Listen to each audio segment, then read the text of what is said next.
एक गांव में हरिया नाम का एक आदमी अपनी पत्नी नीमा के साथ रहता था। हरिया का फलों का बहुत बड़ा बाग था। वह सुबह से अपना काम करता और शाम को घर लौट आता था। वो शहर जाकर अपने बाग के आम मंडी में बेचता और अच्छा खासा कमाता था। हरिया के घर में किसी चीज की कोई कमी नहीं थी। एक दिन हरिया हमेशा की तरह सुबह सुबह बाग में जा रहा था कि तभी उसकी पत्नी नीमा उसे आवाज देती है, अजी शाम को अपने घर के लिए थोड़े से आम ले आना। ठीक है, ले आऊंगा आम। हरिया जब बाग में पहुंचता है तो वहां अच्छी खासी धूप हो रही थी। हरिया एक बड़े से आम के पेड़ के नीचे एक चारपाई बिछा लेता है और वहीं पर बैठ जाता है। उस पेड़ पर बड़े ही पके पके और बढ़िया आम लगे होते हैं। अरे वाह, क्या आम लगे हैं, इसके तो अच्छे पैसे मिलेंगे। एक काम करता हूँ, इनमें से नीमा के लिए भी कुछ आम ले जाऊंगा, वो बड़ी खुश होगी। हरिया पूरे दिन बाग में काम करता है और शाम को घर जाते वक्त उस पेड़ से कुछ बढ़िया बढ़िया आम तोड़कर रख लेता है। उसके बाद हरिया घर के लिए निकल पड़ता है। घर पहुंचकर हरिया नीमा को आवाज देता है, हाजी मैं आ गई, बताओ ना क्या लेकर आए हो। तुम्हारे पसंदीदा आम। आम? सच्ची? हाँ हाँ सच्चे। चलो जल्दी से थैले से आम निकाल लो, फिर आराम से खाने के साथ खाएंगे। नीमा जैसे ही थैले को खोलकर देखती है तो उसे बड़ा ही गुस्सा आता है। ये क्या है?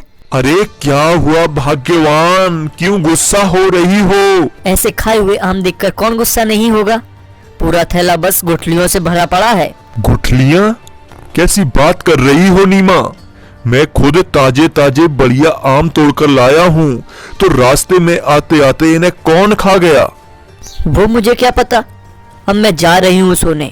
अब दोबारा ऐसा मजाक मेरे साथ मत करना। हरिया को समझ नहीं आता है कि आखिर रखे हुए आम गुठली कैसे बन गए। वो रात भर वही सोचते सोचते सो जाता है। अगले दिन जब सुबह उठकर फिर से वो अपने आम के बाग में जाता है, पूरा दिन वह बाग में काम करता है और फिर हार थक कर वहीं पर पेड़ के नीचे चारपाई बिछाकर सो जाता है। पेड़ पर बैठी चुड़ैल गुस्से से हरिया को देखने लगती है। ये फिर आ गया मेरे आम लेने। ये चाहे कुछ भी कर ले, मैं इसे आम से एक भी आम ले जाने नहीं दूंगी। ये बाग मेरा है, बस मेरा। चुड़ैल पेड़ पर बैठी एक के बाद एक आम खाती रहती है और गुठलियां नीचे फेंकती रहती है। हरिया के आसपास काफी गुठलियां इकट्ठी हो जाती है। चुड़ैल को आम इतने पसंद होते हैं कि वो आम खाना बंद ही नहीं करती है। इस बार जब वह आम खाकर आम की गुठली नीचे फेंकती है तो वो सीधा हरिया के सर पर जाकर लग जाता है। हरिया हड़बड़ाकर खड़ा हो जाता है। कौन है? किसने मुझे मारा? हरिया इधर उधर देखता है तो उसे कोई नहीं दिखाई देता है।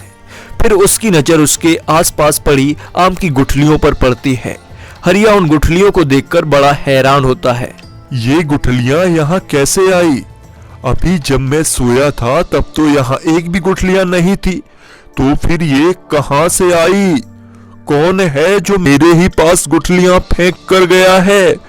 और हिम्मत तो देखो, जरा गुठली मेरे मुंह पर मार कर गया है। जो भी है मैं उसे छोड़ूंगा नहीं। पागल आदमी, इसे कभी भी पता नहीं चलेगा कि ये किसका काम है। हरिया फिर से नीमा के लिए ताजे मीठे आम तोड़ने लगता है। चुड़ैल जब हरिया को आम तोड़ते देखती है तो उसे बड़ा गुस्सा आता है। वह गुस्से में लाल हो जाती है। इसकी इतनी हिम्मत हो गई कि जो ये मेरे आम लेकर जा रहा है, लगता है इस बार इसे अच्छा सबक सिखाना पड़ेगा। काफी आम हो गए, चलो अब चलता हूँ, काफी देरी हो गई है। हरिया जैसे ही घर जाने लगता है तभी चुड़ैल पेड़ से नीचे कूद पड़ती है और हरिया का पीछा करने लगती है। हरिया को उस दिन घर जाते जाते रात हो जाती है। जब वह घर जा रहा होता है तब आसपास बहुत शांति होती है। हरिया को अचानक अपने पीछे किसी के चलने का एहसास होता है। हरिया जल्दी से पीछे मुड़कर देखता है पर उसे कोई भी दिखाई नहीं देता है। अजीब बात है, अभी कोई तो था जो मेरे पीछे चल रहा था और यहाँ तो कोई नहीं है। खैर मैं जल्दी घर पहुंचता हूँ। हरिया वापस घर की तरफ बढ़ने लगता है। फिर से उसे पीछे किसी के चलने का एहसास होता है। हरिया झट से पीछे देखता है तो वहां इस बार भी कोई नहीं होता है। हरिया घबरा जाता है और जल्दी जल्दी चलने लगता है। जल्दी जल्दी चलने के चक्कर में हरिया के हाथ से उसका आम का झोला गिर जाता है। हरिया उन आमों को जमीन से उठा ही रहा होता है कि अचानक उनके आगे चुड़ैल आकर बैठ जाती है। क्या हुआ हरिया, सारे आम गिर गए? चुड़ैल बचाओ बचाओ। हरिया को कुछ समझ नहीं आता है और वह सब आम छोड़कर भाग लेता है। भाग गया बेचारा।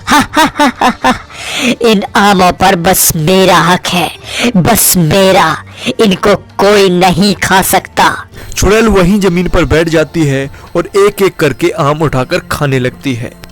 भागते भागते जब एक बार हरिया पीछे मुड़कर देखता है तो चुड़ैल आमों को ऐसे खा रही होती है जैसे कोई भूखा जानवर मांस खाता है।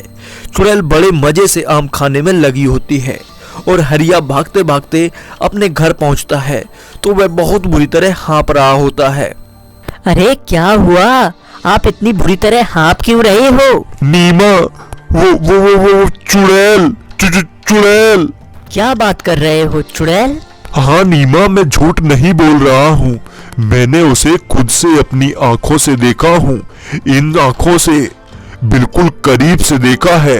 और पता है, भागते भागते जब मैंने उसे एक बार पीछे मुड़कर देखा तो वो ऐसे आम खा रही थी जैसे जन्मों से भूखी हो। आम चुड़ैल खा रही थी? मुझे तो अब शक हो रहा है कि कल जो आपने आम लेकर आए थे उसे इस चुड़ैल ने तो गायब नहीं कर दिया और उनमें गुठली भर दी हो।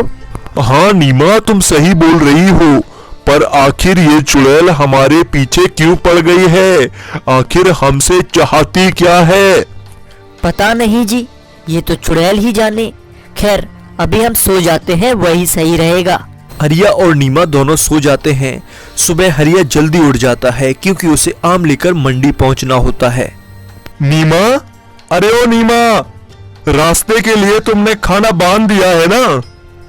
हाँ हाँ, मैंने सब रख दिया है। ठीक है, मैं पहले बाग में जा रहा हूँ, फिर आम तोड़कर उनको बाजार में बेचने जाऊंगा। आते वक्त मुझे रात हो जाएगी तो तुम अपना ध्यान रखना। हरिया अपनी बैलगाड़ी लेकर बाग की तरफ चल पड़ता है और बाग में पहुंचकर वह पके पके आम तोड़कर टोकरी में भरने लगता है।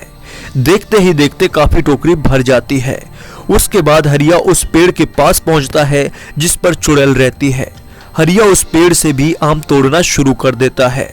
पेड़ पर बैठी चुड़ैल हरिया को दिखाई नहीं देती है, इसलिए हरिया मजे से आम तोड़कर भर रहा होता है। चुड़ैल जब ऐसा करते देखती है तो चुड़ैल का खून खौल उठता है। हरिया सारे टोकरे एक एक करके गाड़ी में रखकर शहर के लिए निकल पड़ता है। चुड़ैल भी झट से उसके बैलगाड़ी पर कूदकर बैठ जाती है। हरिया को महसूस होता है कि कोई उसकी बैलगाड़ी पर बैठा है और वह जल्दी से पीछे मुड़कर देखता है तो उसे कोई भी दिखाई नहीं देता है। हरिया आगे बढ़ता है। रास्ते में चुड़ैल एक आम का टोकरा खोलती है और उनमें से आम खाना शुरू कर देती है। वो तो कुछ ही देर में पूरी टोकरी खा जाती है। उसके बाद वह दूसरा टोकरा खोलती है, उसके भी आम खत्म कर देती है। धीरे धीरे वह चुड़ैल सारे टोकरों के आम खा जाती है और टोकरों को वापस ढक देती है। कुछ देर बाद हरिया शहर पहुंचता है तो टोकरे मंडी में उतारकर आम बेचने लगता है। आम ले लो, आम ताजे रसीले मीठे आम, आओ आओ जल्दी आओ और सबसे बढ़िया आम खाओ। हरिया की आवाज सुनकर वहां कुछ लोग आम लेने आते हैं। हरिया जैसे ही ढके हुए आम के टोकरे खोलता है तो उनके होश उड़ जाते हैं। टोकरे में तो बस गुठलियां ही गुठलियां भरी होती है। दूसरी टोकरी खोलकर देखता है तो उनमें भी गुठलियां भरी होती है। हरिया सारी टोकरी खोलकर देखता है, सभी में बस गुठलियां ही गुठलियां भरी होती है। हरिया को समझ नहीं आता है और वह निराश होकर घर वापस लौट आता है और नीमा को सारी बात बताता है। नीमा एक तांत्रिक को अपने साथ लाकर बाग में ले जाती है। तांत्रिक को एहसास हो जाता है कि चुड़ैल किस पेड़ पर बैठी है। तांत्रिक अपने थैले से एक धागा निकालकर उस पेड़ को बांध देता है। ए तांत्रिक, तू ये क्या कर रहा है? ऐसा मत कर, वरना मैं इसी पेड़ में बंध जाऊंगी। यही तो मुझे करना है। तूने बड़ा दुखी किया है। आखिर तू चाहती क्या है?